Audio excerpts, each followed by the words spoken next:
Shalom, bien-aimés dans le Seigneur. J'espère que vous allez bien par la grâce du Seigneur Jésus-Christ. Donc, ce soir, nous allons aborder un thème intéressant qui est toujours dans la continuité en fait de l'enseignement que j'ai fait la semaine dernière concernant le retour, concernant la crise finale. Et là, nous allons traiter du sujet le jour de Yahweh, c'est-à-dire le jour de l'Éternel. Et il faut comprendre que le jour de l'Éternel est un jour précis. Parce que Dieu a son jour également. Est un jour qui va se réaliser, est un jour qui va prendre place, est un jour où Dieu va agir. Mais avant ceci, nous allons un peu voir l'histoire.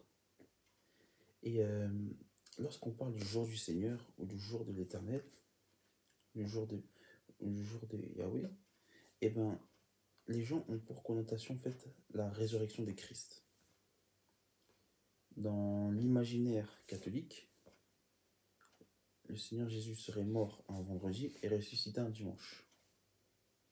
Ce qui fait que le jour du repos s'est déplacé du samedi au dimanche, alors qu'initialement, bibliquement, le jour du repos se passe le samedi, pardon. C'est le jour du Shabbat. Donc le jour du repos était décalé selon l'Église catholique. Et donc ça a commencé avec Constantin, puis le pape Grégoire, en faisant son calendrier grégorien, a transféré du samedi au dimanche. Donc le samedi était le dernier jour de la semaine et le dimanche était devenu le premier jour. Était devenu le dernier jour. Alors que le dimanche était le premier jour, normalement. Avant, le dimanche servait d'office. Le dimanche était le lundi d'aujourd'hui. Donc, je continue. Et puis voilà, par rapport au Dieu soleil, etc. Je ne vais pas faire l'introspection par rapport au Shabbat, par rapport au changement des lois, etc. Mais d'où est venue en fait cette notion du jour du Seigneur. Et ainsi, comme les premiers chrétiens se réunissaient aussi le premier jour de la semaine, pour la fraction du pain, etc. Donc, l'Église catholique a décrété que c'était bien le jour du Seigneur, comme le Seigneur était ressuscité le premier jour de la semaine, selon eux. Donc, un dimanche, donc il fallait que ce soit le jour du Seigneur, donc ils ont déplacé ce jour de repos au jour du Seigneur. Et ce qui a engendré beaucoup de mauvaises interprétations. Il y a beaucoup de passages qui ont été mal interprétés. Par exemple, je prends un passage dans Apocalypse,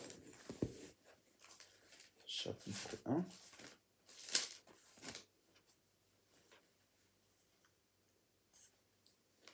Apocalypse chapitre 1, verset 10. Il nous est dit: je fus saisi par l'Esprit au jour du Seigneur, et j'entendis derrière moi une voix forte comme le son d'une trompette.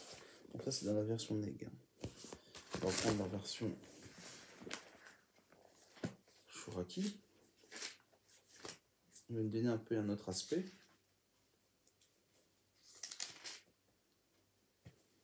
Version Chouraki.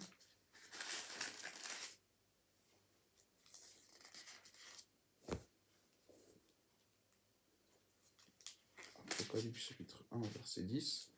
Et là, je me suis trouvé dans le souffle au jour Adonaique, donc au jour du Seigneur. Donc lui, il est dit au jour Adonaique. Ok. Je prends plusieurs versions parce que vous allez comprendre la pensée qui s'est même introduite en fait dans certaines traductions. On va prendre la Bible. Il faut savoir que j'ai plusieurs versions, mais là, comme je n'ai pas pris toutes les versions qui sont dans ma bibliothèque, on va faire une comparaison. Apocalypse chapitre 1, verset 10.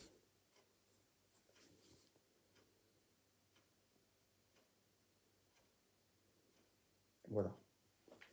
Donc, je ne sais pas si vous voyez, peut-être ça va figurer à l'envers, mais par exemple, Darby va dire: je fus saisi en esprit. Il va dire: je fus saisi en esprit dans la journée dominicale. Donc, encore une fois, ils ont voulu faire ça. Les traducteurs ayant la pensée catholique ont voulu introduire en fait la doctrine catholique de la pensée, en fait, la pensée du jour du Seigneur qui est le dimanche. Martin va dire pareil. Regardez, Martin va dire pareil. Je mens pas, hein, c'est la traduction Martin. F-R. F-M-A-R. Ça de l'envers. Mais il est dit, or je fus saisi en esprit un jour de dimanche. Un jour de dimanche. Il dit, j'entendis derrière moi une grande voix, comme le son d'une trompette.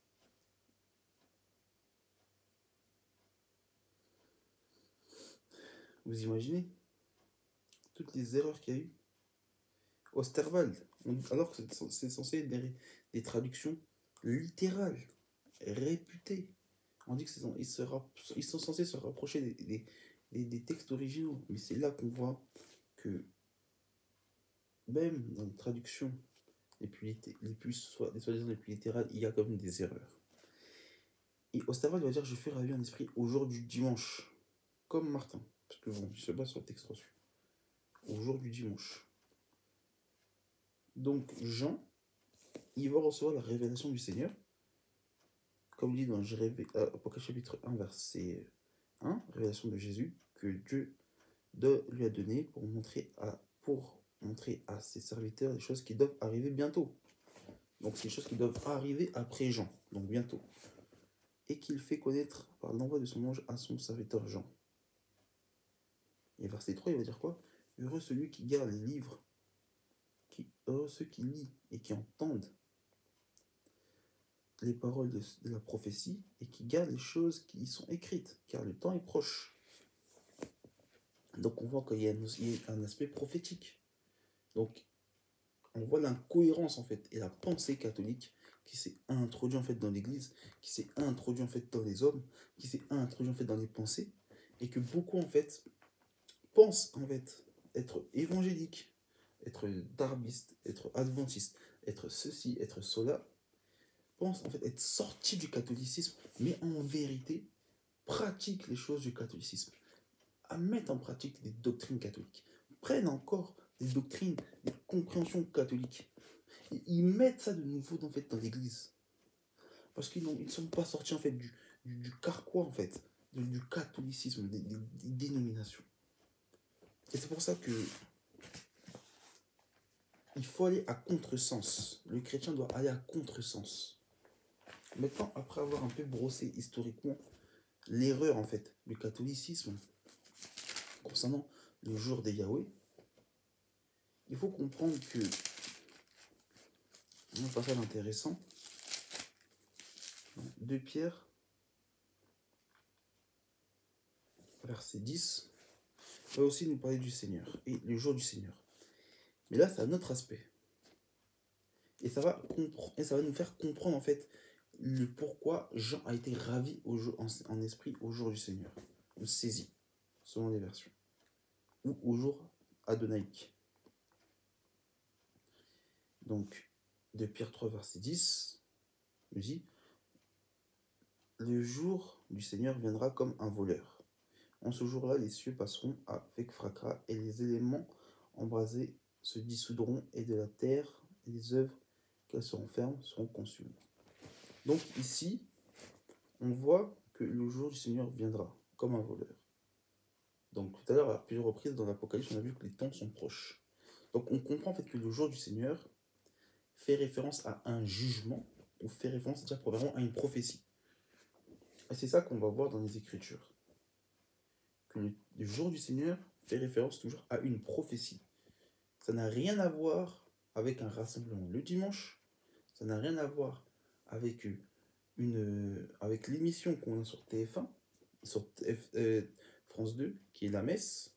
Ça n'a rien à voir en fait avec un jour de repos, mais le but en fait, c'est la prophétie. Et il faut comprendre que le mot en fait, le jour du Seigneur, le jour des Yahweh, apparaît 19 fois dans l'Ancienne Alliance et 4 fois dans la Nouvelle Alliance, si je ne me trompe pas. Voilà. Et il faut comprendre que dans la plupart des prophéties du jour de l'Éternel, soit certaines se sont accomplies, ou d'autres vont s'accomplir. Il y a un prophète qui qui parle en fait du jour de l'Éternel. Ésaïe en parle. Nous allons un peu feuilleter les passages pour comprendre que c'est des prophéties qui se sont accomplies et d'autres qui vont s'accomplir. Ésaïe 2, verset 12, il nous est dit: car il y a un jour pour l'Éternel des armées, tout comme contre tout homme orgueilleux, contre tout quiconque qui s'élève soit abaissé. Donc on comprend qu'il y a un jour où Yahweh viendra juger les nations. Donc on comprend que quand on parle du jour de l'Éternel, ça symbolise une condamnation en fait pour les gens, un jugement.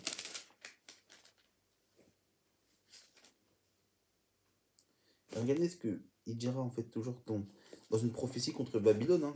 Et vous savez, je vous disais que le jour de l'Éternel, ce sont soit des prophéties qui s'accomplissent, ou ce sont soit des prophéties qui vont s'accomplir dans un futur proche. Et regardez, il dira au verset 6: gémissez car le jour de l'Éternel viendra, est proche. Il viendra comme un ravage tout-puissant. Et ça peut avoir un symbolisme aussi. C'est ce qu'on peut lire dans Jérémie 50, verset 51, ou même dans Ésaïe 21, verset 1 à 10. C'est de la destruction de Babylone. Et voilà, Dieu avait jugé Babylone par la main des Mèdes et des Perses. On va prendre un autre passage dans Ésaïe, dans Ézéchiel.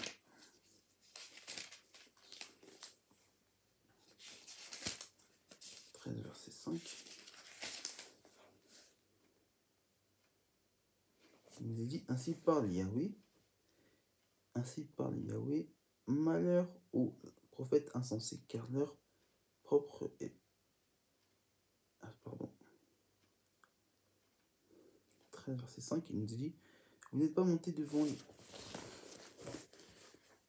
Il nous est dit: vous n'êtes pas monté devant les prêches, et vous n'avez pas entouré les murs de Jérusalem, les murs de la maison d'Israël, pour demeurer ferme dans le combat, au jour de l'Éternel. Donc là encore, Yahweh va parler des mensonges, en fait. On va parler en fait des prophètes de mensonges, parce que c'est ça, au verset 3 que j'avais commencé, il dira: malheur aux prophètes insensés qui suivent leur propre esprit et qui ne voient rien, tels des renards au milieu des ruines, tels sont tes prophètes, ô Israël. Donc quand encore Dieu parle de son retour, c'est les prophètes, en fait, les faux prophètes, les prophètes qui agissaient selon leur propre ruine, au temps d'Ézéchiel, et qui étaient semblables à des renards, et qui ne prophétisaient pas au peuple de se repentir. Et c'est pour ça qu'après, il y a eu la déportation, à cause du péché. Isaïe avait prophétisé ceci, Jérémie avait prophétisé cela. Et Daniel, dans la continuité de la prophétie, a répété la chose. Parce qu'il faut comprendre qu'il y a un seul message prophétique, et les prophètes n'ont que le même langage. C'est pour cela que tout à l'heure, j'ai pris Isaïe pour parler du jour de l'Éternel, et on voit que le prophète Ézéchiel aussi le mentionne. Mais celui qui va nous intéresser, c'est Joël.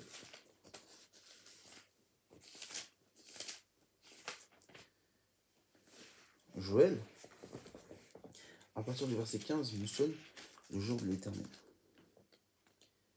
Joël 1, où allons-nous? Dans Joël 1, verset 15.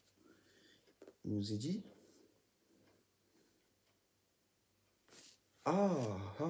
quel jour! Car le jour de l'Éternel est proche. Il vient comme un puissant ravage du Tout-Puissant.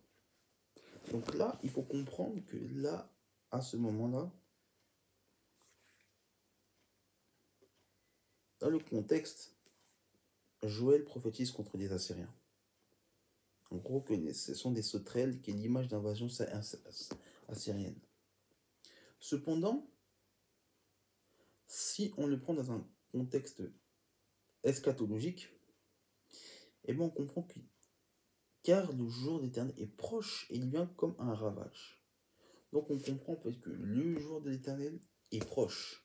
Et le jour du Seigneur est symbolisé aussi avec Apocalypse chapitre 1, verset 7, où il nous est dit que toutes les tribus, voici, il vient avec lui, et toutes les tribus de la terre sera amontrant à cause de lui. Et je voulais faire aussi cet aparté-là, c'est que tout ce qu'on appelle les petits prophètes, donc ils font partie de la section des Névim, voilà, hein. Névim, c'est-à-dire des prophètes. Mais il faut comprendre une chose, c'est que les prophètes, ce qu'on appelle les petits prophètes, donc voilà, hein, Joël, Habakkuk, Jérémie, Habakkuk, Abdias, tout ça, il faut savoir que on ne peut pas interpréter l'eschatologie, c'est-à-dire les choses des temps derniers, si nous n'avons pas cet aspect, en fait, nous n'avons pas fait une étude et une lecture de ces prophètes-là. C'est impossible. Parce que je ne peux pas interpréter l'Apocalypse sans avoir lu Daniel, sans avoir lu Ésaïe, sans avoir lu Ézéchiel, sans avoir lu Jérémie, sans avoir lu Habakkuk, Joël, Amos, Osée, Malachie, etc. Je ne peux pas interpréter les choses dernières si je n'ai pas eu cet aspect global des prophètes. Parce que comme je l'ai dit, les prophètes n'ont qu'un seul message. Chaque prophète répète un ancien prophète avec un contexte particulier, avec une disposition particulière, avec des paraboles particulières et avec un message particulier. Mais ce n'est que le même message. Vous avez vu, j'ai pris 3 prophètes et ces 3 mêmes prophètes mentionnent le jour de Yahweh. Donc ce n'est pas en vain. Vous savez, le message biblique est semblable à une menorah. Le message biblique est semblable à une menorah. Ézéchiel même en parlera. Hein. Jérémie, pardon, en parlera. Mais le message biblique est central à une menorah. On voit en fait qu'il y a la tige centrale où il devait en fait avoir de l'huile qui devait rentrer, qui devait couler et qui devait aller dans toutes les parties, d'après ce que j'avais entendu. Il faut savoir que la place centrale, c'est Christ. Et que tous les autres conduits n'ont que pour but la place centrale. En gros, la parabole, peut-être que vous n'allez pas forcément la comprendre tout de suite, mais ce que je veux dire par là, c'est que le chandelier a 7 branches. Et dans ces 7 branches-là, il y a une tige centrale, qui est le milieu, qui est le fondement, qui est la place. Et qu'il faut en fait que, si le milieu est allumé, il faut que les autres soient allumés. Donc ce que je veux dire par là, c'est que il faut que tous les prophètes s'alignent. Il faut que tous les prophètes soient une lumière. Parce que la parole, on dit que la prophétie est comme une lumière. La parole est comme une lampe. La parole est comme une lumière. Alors qu'on nous dit que la parole est une prophétie. Parce que Apocalypse chapitre 22, à partir du verset 18 à 19, nous parle de ceux qui retranchent et qui ajoutent au livre de la prophétie. Mais on comprend qu'en fait la prophétie est une parole, la parole, la Bible est une prophétie générale parce qu'elle ne parle que de Christ. Elle ne prophétise que Christ. Il faut comprendre que les prophètes ne parlent que de Christ. Et lorsqu'on parle du jour du Seigneur, on parle du jour de Christ. C'est pour ça que même Jean, lorsqu'il va être saisi dans Apocalypse chapitre 1, verset 19, il sera saisi au jour de Christ. Et il faut comprendre que le chandelier aussi a ce symbole de l'Église. Il faut comprendre que ceci a le symbole de l'Église, et c'est le symbole de l'Église, et c'est Christ qui était au milieu des chandeliers. Et il faut comprendre que celui qui était au milieu des 7 chandeliers, c'est Christ, et c'est lui qui est au milieu de l'Église. Il faut comprendre que toutes ces choses-là nous concernent. Et c'est pour ça que Jean, lorsqu'il a été saisi en esprit et qu'il a vu le Seigneur au milieu des 7 chandeliers, il faut comprendre que la prophétie, en fait, nous concerne. Donc c'est pour ça que j'ai pris cet exemple de la menorah pour comprendre en fait que la base de la menorah, le milieu, il fallait qu'on mette de l'huile pour que toutes les autres soient, que l'huile se propage dans tous les conduits, afin que les bougies puissent être allumées. Et il faut comprendre une chose, c'est que les prophètes sont tous linéaires. Ils parlent d'un même principe. Il y avait des prophéties contextuelles, mais le but des prophètes, c'était de prêcher, de éveiller le peuple sur le jour de Yahweh. C'est-à-dire qu'il y avait le jour de Yahweh pendant les condamnations que Dieu donnait, comme je disais contextuellement, donc de leur temps. de manière de leur temps, donc à leur époque, mais il y avait aussi cette condamnation qu'il y avait en fait pour les temps futurs. Donc voilà pourquoi j'ai pris cet exemple du chandelier de la menorah. Donc il faut comprendre ce principe. On va prendre un autre passage. Et voici en fait la chose intéressante, c'est que Joël va parler en fait du jour de Yahweh en fait, du jugement que Dieu va faire en fait sur les nations. Et qui est semblable à Apocalypse chapitre 2 verset 9 à 11. Et il est dit, sonnez de la trompette, donc sonnez du chauffard. Sonnez du chauffard. Attendez, je vais prendre ça, la version.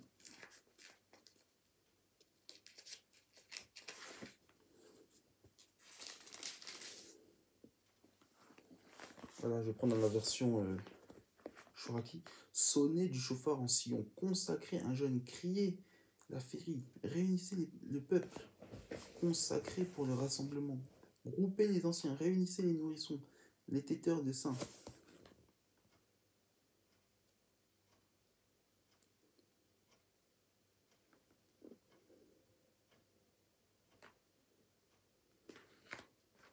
Pardon, je me suis trompé de passage. C'est Joël 2, Joël chapitre 2, verset 1. Sonnez du chauffard en Sion, ovationnez sur la montagne de mon sanctuaire tous les habitants de la terre syrite. Oui, il vient au jour de Yahweh Adonai. Oui, il est proche, jour de ténèbres, d'obscurité, jour de nuée, de brouillard, comme une aube déployée sur les montagnes, un peuple multiple, vigoureux comme il n'en fut pas de pérennité. Après lui, il rassemblera dans les années d'âge en âge. Je continue. Un simple non plus santé qu'il n'a jamais eu et qu'il n'y en aura jamais.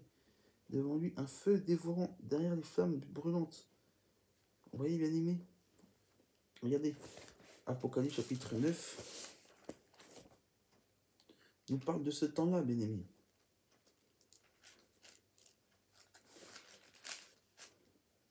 Quand le cinquième ange sonna de la trompette, le cinquième ange sonna de la trompette, et il vit qui était tombé dans le ciel, la clé la, sur la terre. Une étoile, la clé du puits de l'abîme lui fut donnée.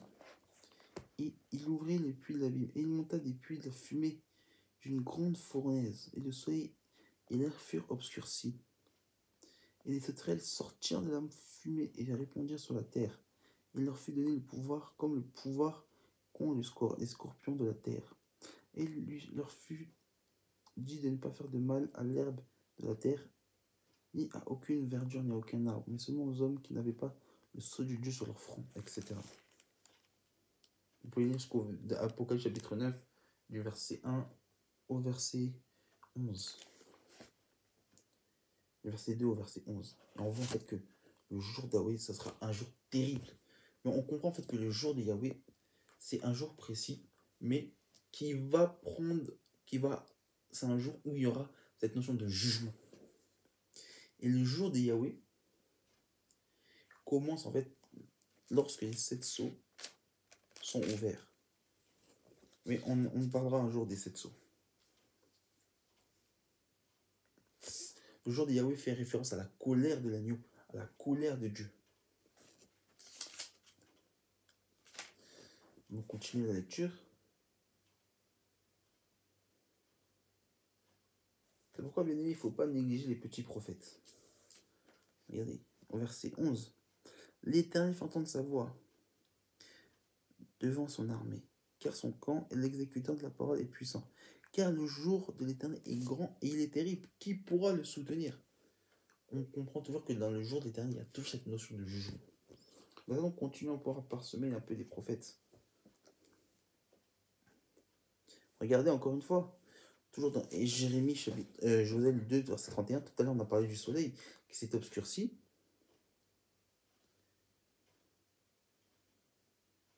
Le soleil changea en ténèbres et la lune en sang avant l'arrivée du jour de l'Éternel, de ce jour grand et redoutable.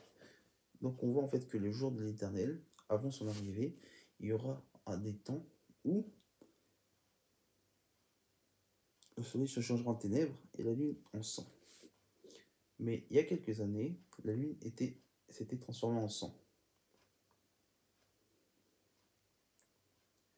La lune s'est transformée en sang, et la dernière fois qu'il s'est passé, dans le monde, c'était le 26 mai 2021.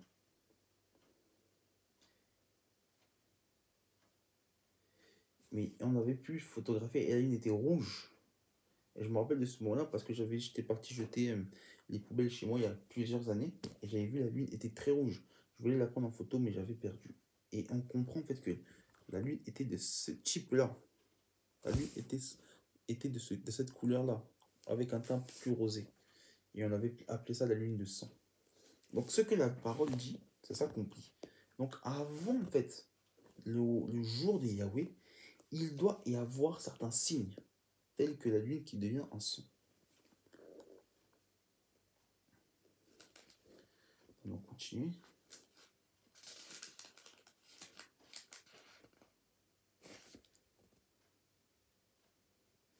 Zacharie, toujours dans Joël 4. Dans Joël 4.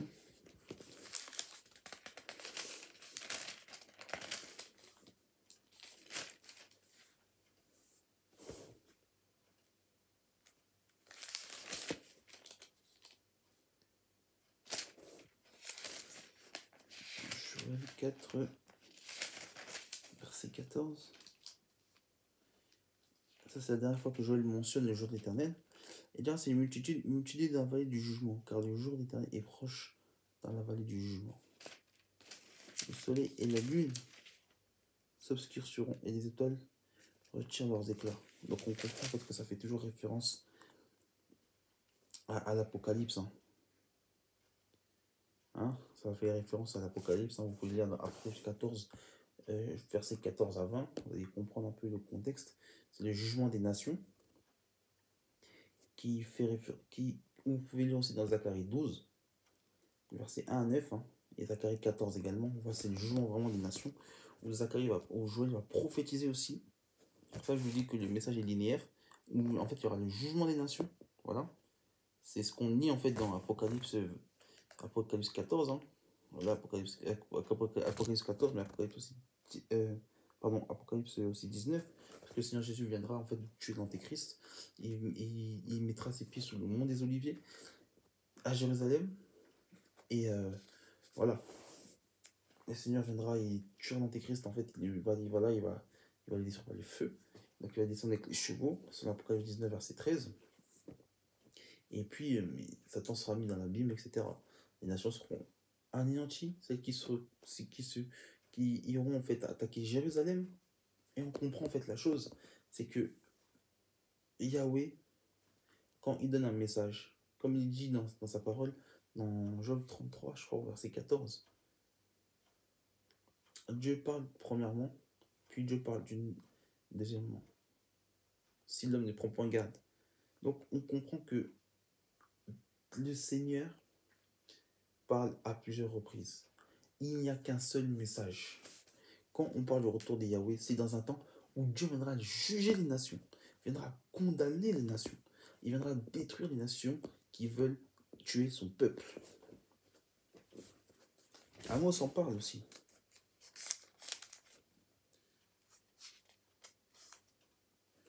Amos 2, verset 6. Sonne-t-on de la trompette dans une ville sans que le peuple soit dans l'épouvante? Arrive un malheur dans une ville sans que l'Éternel soit l'auteur? Car l'Éternel ne fait rien sans avoir révélé à ses serviteurs les prophètes.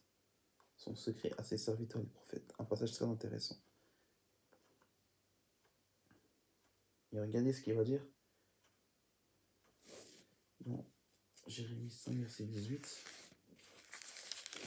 Amos 5, verset 18. Malheur à ceux qui désirent le jour de l'Éternel.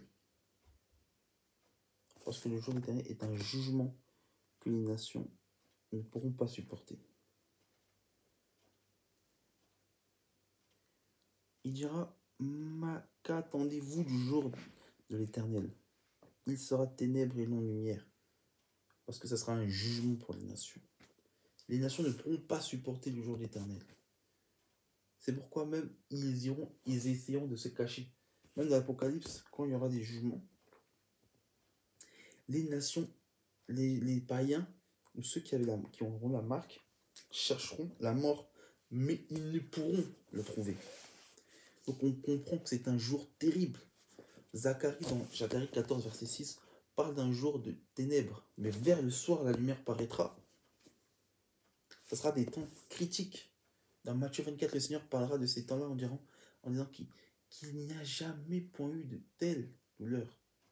Il n'y en aura jamais. La détresse sera si grande, frères et sœurs. Ah.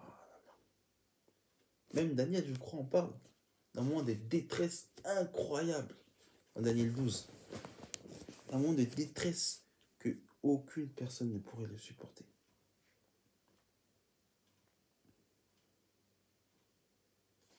Au verset 20, il dira: le jour de l'Éternel n'est-il pas ténèbres et non lumière?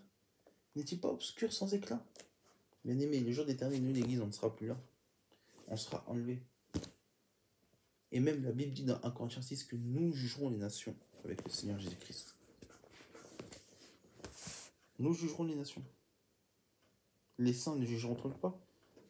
C'est la question que Paul dira. Les saints jugeront.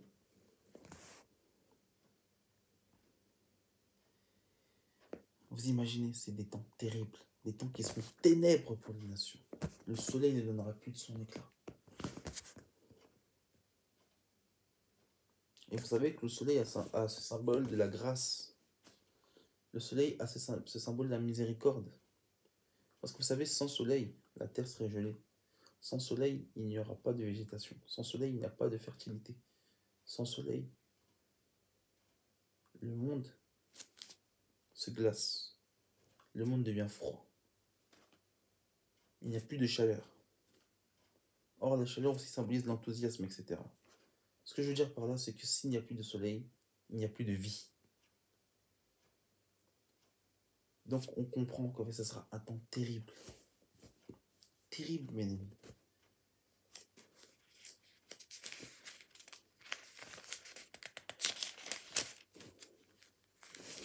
Des temps que l'homme ne peut supporter.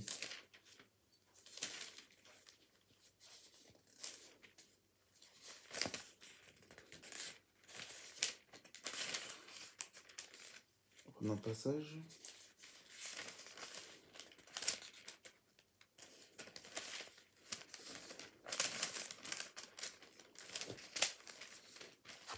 Un passage dans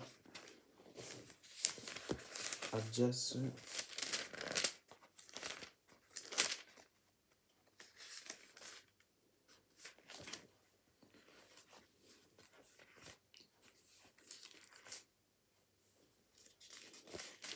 Adjas 1, verset 15.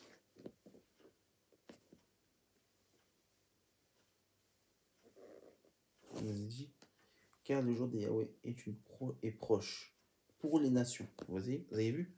C'est ce qu'on disait. Le jour de Yahweh est proche pour les nations. Le jour de Yahweh est une condamnation pour toutes les nations. Et te sera comme ce que tu as fait, tes œuvres ressemblant sur ta tête. Et gardez cette image du jugement des nations, parce nous y viendrons tout à l'heure. Sophonie aussi en parle. On va aller un peu chez Sophonie.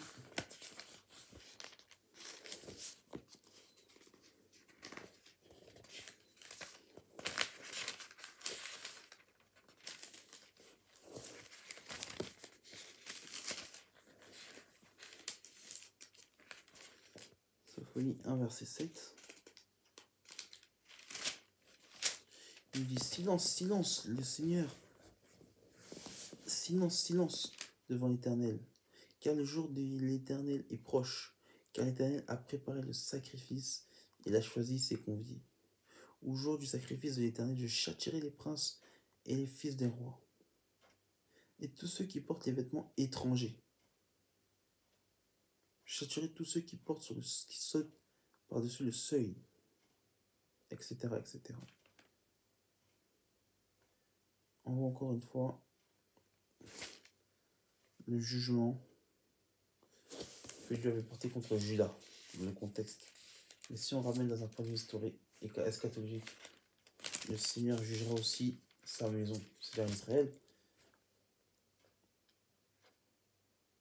Et ceci aussi fait partie des sacrifices que Dieu avait prévus en fait au jour de son retour. Hein. C'est ce qu'on voit en fait dans Ézéchiel 39, pardon, où on parle du sacrifice que le Seigneur qu'on va faire et il va convier. Il y a ceux qui seront conviés et qui vont participer à ce sacrifice. Il y a ceci aussi qui fait référence au sacrifice dans Ézéchiel 38.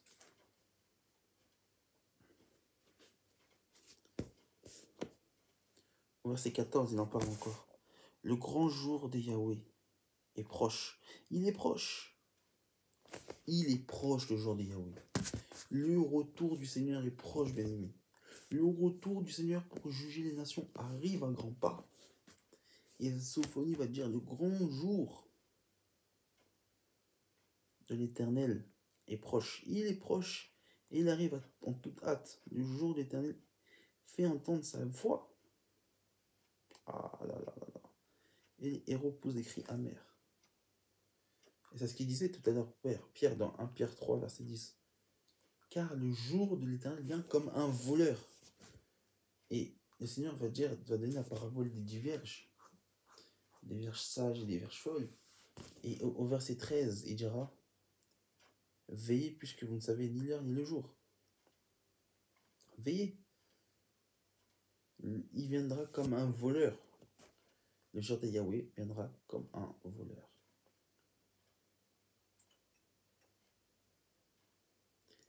Et il nous est dit que la terre, il viendra avec fracas.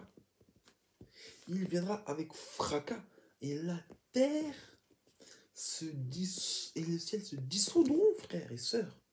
Prenons conscience que le jour de l'Éternel est proche.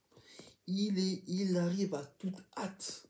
C'est-à-dire que le Seigneur précipite même son retour. Mais il use quand même de patience envers nous, afin que nous nous repentions.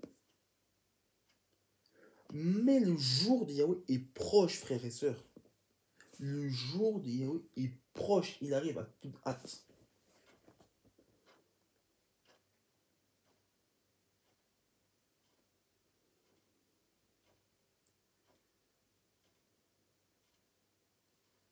Regardez, Zacharie 14. Je vous ai dit qu'on a un peu voyagé parmi les petits prophètes. Tout à l'heure, on a parlé d'une nation. Et Zacharie 14 nous parle du jour de l'Éternel. Mais nous allons prendre Malachie 4, verset 5 avant. Il dit car voici, je vous enverrai Élie le prophète, avant que le jour de l'Éternel arrive, ce grand jour est redoutable. Et c'est ce que le Seigneur a fait. Avant que le jour de l'Éternel arrive, il nous a envoyé Élie. Donc il nous a envoyé Jean-Baptiste, qui devait accomplir la première mission d'Élie, selon voilà, c'est Élie qui devait accomplir selon Jérémie, selon Malachie chapitre 4 verset 6, hein, il ramènera le cœur des pères à leurs fils et le cœur des enfants à leurs pères, de peur que je ne vienne frapper le pays d'interdit. Et Jean va accomplir la première partie de la prophétie, hein, selon Luc 1 verset 17. Donc il va ramener le cœur des pères à leurs enfants. Et on va voir en fait cette notion du deuxième témoin dans l'Apocalypse chapitre 11 qui fera les mêmes miracles que Élie, qui est censé accomplir la deuxième partie de la prophétie. Donc un des signes qui s'est accompli et qui doivent s'accomplir avant que le jour d'Éternel arrive.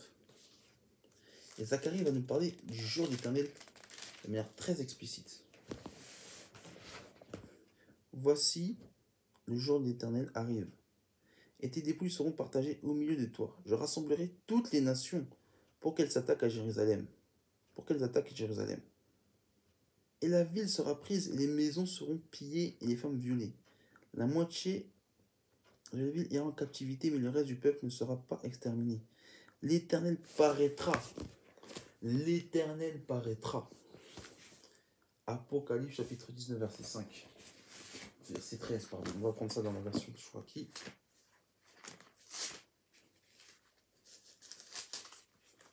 Voilà la version Chouraki. Hein. C'est une bonne version que j'utilise un peu de temps en temps pour des enseignements. Apocalypse, chapitre 19.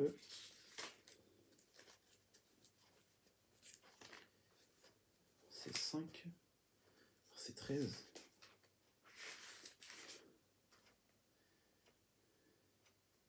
Et il est enveloppé d'un vêtement trempé de sang.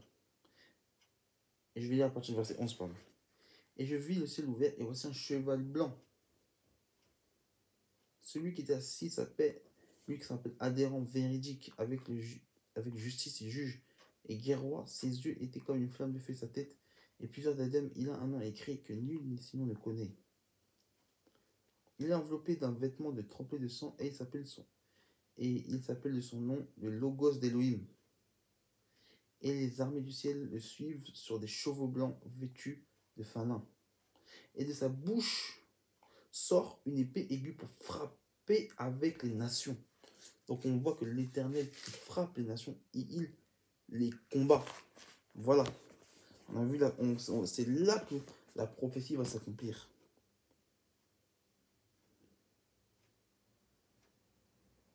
L'Éternel combattra ces nations, comme il combat au jour de la bataille.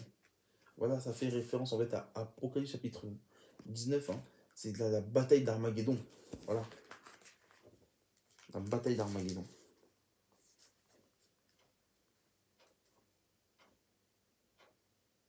Et tout à l'heure, on parlait d'un sacrifice. Il y a des conviés.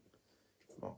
On voit en fait que il y a un messager qui disait dans le ciel, au verset 17, dans Apocalypse 19, il crie d'une voix forte et il va dire: les oiseaux du ciel qui volent à mi-ciel, venez, rassemblez-vous pour le grand repas, le grand repas d'Élohim, pour manger la chair des rois, pour manger la chair des chefs, la chair des forts. Tout à l'heure, on a vu la condamnation des rois, hein.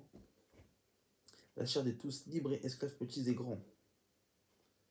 Voilà, voilà, bien-aimés, le retour de Yahweh, le jour de Yahweh, ce jour de jugement pour les nations.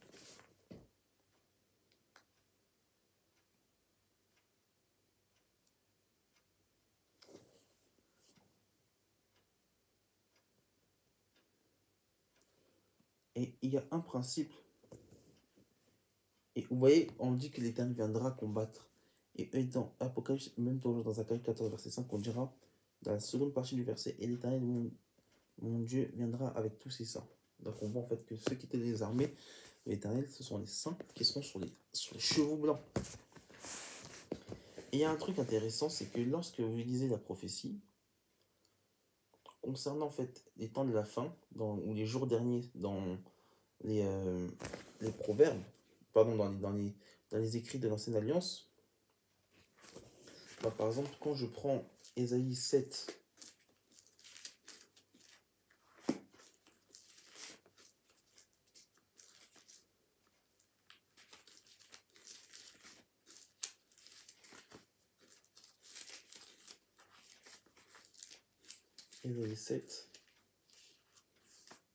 verset 18, ce jour-là, Yahweh Adonai sifflera la mouche et celle du bout des yeurs de Mitzraïm et l'abeille de celle de Hachour. Mais il faut comprendre que quand on ce temps-là, ou on ce jour-là, on ce jour, sur les versions, hein, mais il faut comprendre que ça fait référence au temps eschatologique, au temps de la fin. Donc c'est pour cela, bien aimé, qu'il faut comprendre que dans les Écritures, si nous voulons traiter de la prophétie, il faut lire tous les prophètes, frères et sœurs. Il faut lire tous les prophètes, pas un seul prophète. On ne peut pas interpréter les prophètes sans prendre en compte tous les autres prophètes. Maintenant, bien aimé, excusez-moi, j'arrange un peu, voilà. Maintenant, bien aimé, il faut prendre en compte une chose. Voilà. Maintenant, bien aimé, il faut prendre en compte une chose, frères et sœurs. Il faut prendre en compte une chose. Quelle est l'attitude, pardon, hein, j'ai empêché un peu de voir, quelle est l'attitude que nous devons avoir. Nous avons vu que on dit qu'il viendra comme un voleur. Le jour de l'Éternel viendra comme un voleur selon Pierre. Paul va nous donner cette notion de veiller.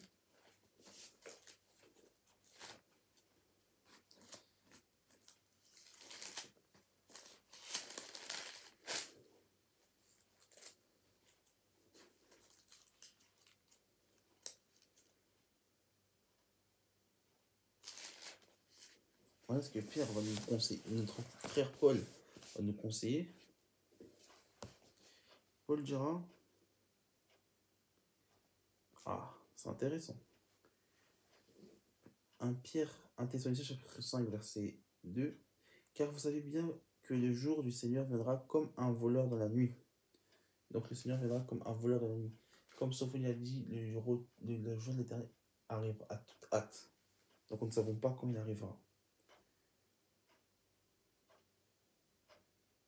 Et il dira, quand les hommes diront paix sur terre, alors la ruine soudaine les surprendra. Comme les douleurs de l'enfantement surprennent, la femme est enceinte et ils n'échapperont point. Mais vous, frères, vous n'êtes pas dans les ténèbres, puisque ce jour vous surprenne comme un voleur. Vous êtes tous des enfants de la lumière, et vous êtes, alors que ce jour-là est un jour de ténèbres, comme on l'a dit dans les Écritures. Et nous, les chrétiens, nous sommes la lumière du monde. Comme le Seigneur a été la lumière, nous sommes aussi la lumière du monde. Et il faut comprendre cette notion que nous sommes les enfants de la lumière, pas les enfants des ténèbres. Donc ce jour ne doit pas nous surprendre. Nous savons que ce jour viendra. Et il dira, et vous, frères, vous êtes tous des enfants de la lumière et des enfants du jour. Nous ne sommes point de la nuit ni des ténèbres. Ne dormons donc point comme les autres, mais veillons et soyons sobres. Donc, Paul nous dira veillons et soyons sobres. Donc, veillons dans la prière.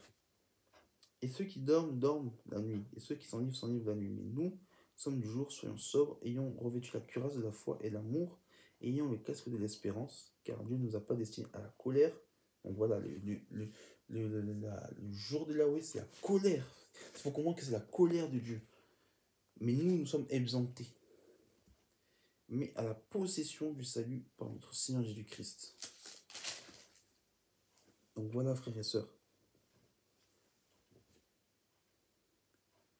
Soyons conscients que les choses dernières sont proches, que le jour de Yahweh est proche.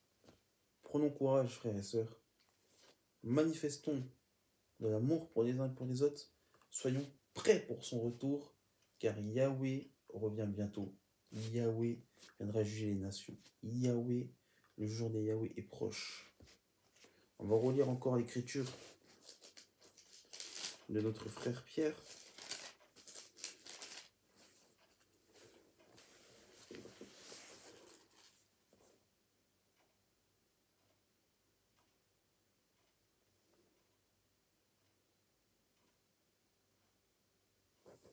Regardez ce qu'il va dire. Le jour de Adonai viendra comme un voleur en ce jour. En ce jour, les cieux passeront avec fracas et les éléments embrasés se dissoudront et la terre, avec les œuvres qu'elle renferme, sera consumée. Regardez ce qu'il va dire Pierre. Puisque tout cela est en voie de dissolution, combien votre conduite et votre piété doivent être saintes. Donc voilà, nous devons marcher par sanctification. Nous savons ça, hein, que pour le retour du Seigneur, la sanctification est importante, car la Bible dit que sans la sanctification, personne ne verra le Seigneur. Dans Hébreux 12, verset 14, il dit attendez et hâtez. Ah, attendez et hâtez. C'est ce qu'il nous rappelle Sophonie. Hâtez l'avènement du jour de Dieu. Jour à cause duquel les cieux enflammés se dissoudront et les éléments embrasés se fondront. Mais nous attendons selon la promesse de nouveaux cieux et une nouvelle terre. La justice habitera. Hâtez l'avènement du jour de Dieu. Jour à cause duquel les cieux enflammés se dissoudront. Donc il y aura ce jugement final sur les nations, ce jugement final sur la terre, quand le jour de Yahweh viendra. Et nous, les chrétiens, nous devons être hâtés. Nous devons hâter ce jour, nous avons hâte de ce jour, et nous ne devons pas être surpris. Donc merci, bien-aimés, de m'avoir écouté. J'espère que vous avez été édifiés, frères et sœurs, que nous devons nous préparer pour le jour de l'Éternel, ce jour qui est proche, que nous ne devons pas avoir cette notion de nous couper de l'ancienne alliance, parce que comme je l'ai dit, la prophétie est un ensemble. La parole est une prophétie, mais si nous voulons étudier la prophétie, nous devons comprendre que la prophétie est un ensemble de puzzles, c'est un ensemble de pièces que nous devons rassembler pour avoir la maquette, pour avoir la réalité. Parce que si nous occultons un passage ou d'autres passages pour interpréter la prophétie, nous arriverons jamais au bout du fil. Donc en tout cas, bien aimé, que le Seigneur vous bénisse. Merci de m'avoir écouté. Shalom.